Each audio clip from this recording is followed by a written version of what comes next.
रीमन matric and क्रिस्टोवल symbol. सबसे पहले Euclidean matric.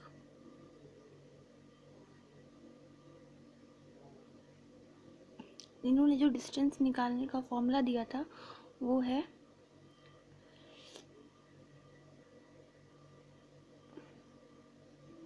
यहाँ पे आई वेरी करेगा 1 2 3 टू n, यानी इसको खोलेंगे तो हम लिखेंगे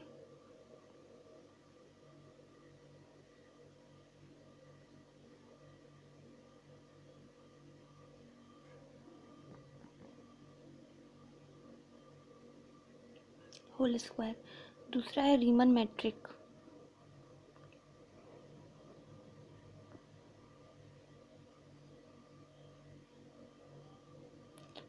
इन्होंने जो डिस्टेंस निकालने का फॉर्मूला दिया था वो है ds का whole square equal to g i j d x i d x j. ये जी आई जे जो है ये सिमेट्रिक होता है, जी आई जे बराबर जी जे आई, ठीक है। और ये डिटर्मिनेंट का है, मतलब ये शो करता है।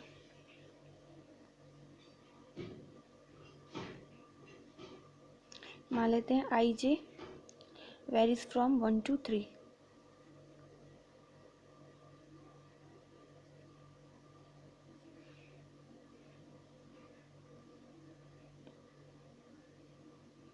तो जो ये है ये एक मैट्रिक्स शो करता है, ये जी आई जे, ये जो वैल्यूज हैं ये मैट्रिक की हैं।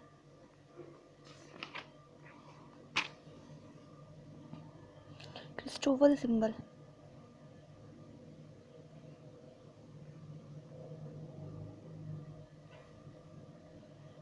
फर्स्ट काइंड है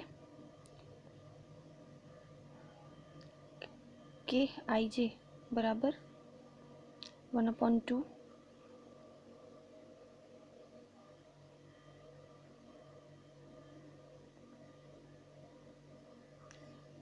पहले प्लस बाद में माइनस, फर्स्ट काइंड में Christoffel symbol of first kind में।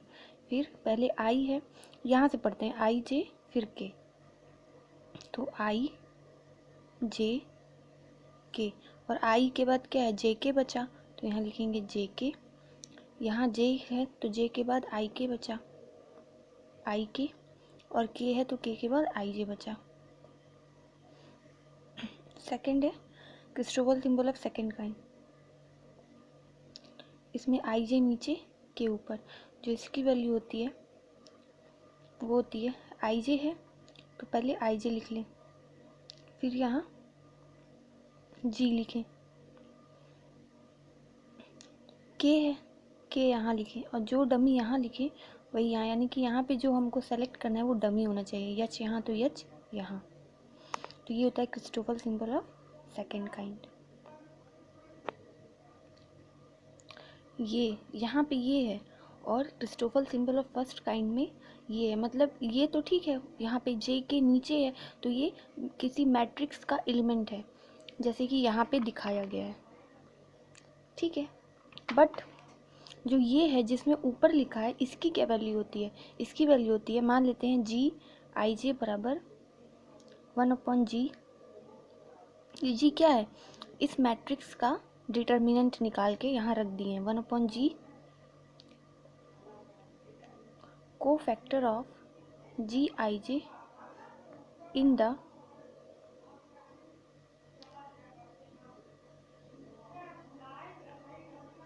Determinant ji.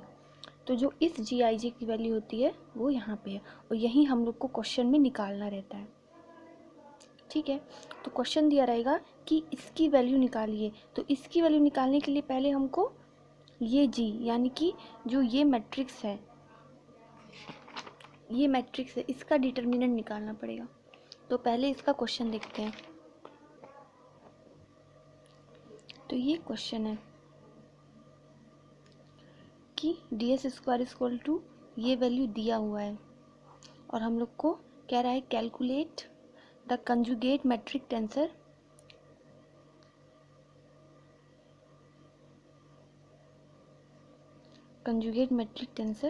Ji i g, और हम लोग को ये निकालना है। तो ये किसकी वैल्यू होती है, यहाँ पे ये किस फॉर्म का है, रीमन मैट्रिक ध्यान से देखें, ds square equal to g i j d x i d x j, तो रीमन मैट्रिक के फॉर्म का है। तो सबसे पहले इसको हम अच्छे से लिखेंगे, मतलब ds square equal to, metric में पहले क्या होता है,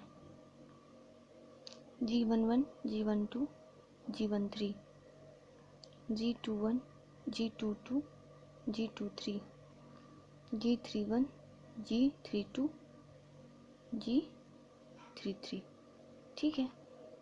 तो 1 1 जब यहाँ पे रीमन मैट्रिक लिख रहे हैं,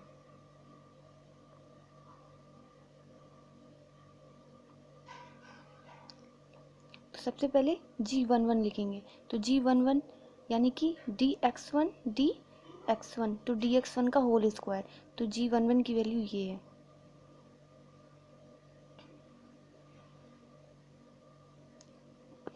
प्लस फिर क्या आता है G12, तो G12 इसमें देखेंगे ये रहा, तो G1 चूँकि ये सिमेट्रिक होता है ना, जी आई जे भी बताएं कि ये सिमेट्रिक होता है, यानी कि G12 और G21 सेम है, तो ये एलिमेंट G12 का भी है 4 और G21 का भी है 4, मतलब ये जो G की वैल्यू है G12, तो इसकी भी वैल्यू है, और मतलब दोनों की वैल्यू मिलकर वो बनी है, और G21 इसकी वैल्यू, यानी कि आधा वैल्यू हम G12 के लिए इसका आधा वैल्यू लेंगे, तो प्लस 2 dx1 dx2 प्लस, अब देखिए 3 1 के लिए भी, सॉरी 1 3, यहाँ पे क्या आया 1 3, तो 1 3 और 3 1 के लिए भी इसकी हाफ वैल्यू लेंगे, यानी क्या आएगा -3 dx1 dx3, ठीक है। प्लस अब दूसरा कॉलम G21, तो G21 यही हुआ 1 2 2 1, तो 2 यहाँ पहले से लिख दिए हैं, तो 2 बचा, तो लिखेंगे 2 dx2 dx1 प्लस 2 1 के बाद क्या है 2 2, तो यहाँ पे देखेंगे जब 2 2 रखेंगे तो dx2 का होल स्क्वायर, तो ये रहा, तो 4 dx2 का होल स्क्वायर, फिर क्या है 2 3, तो 2 3 यहाँ पे नहीं दिया है, तो 2 3 लिख देंगे 0,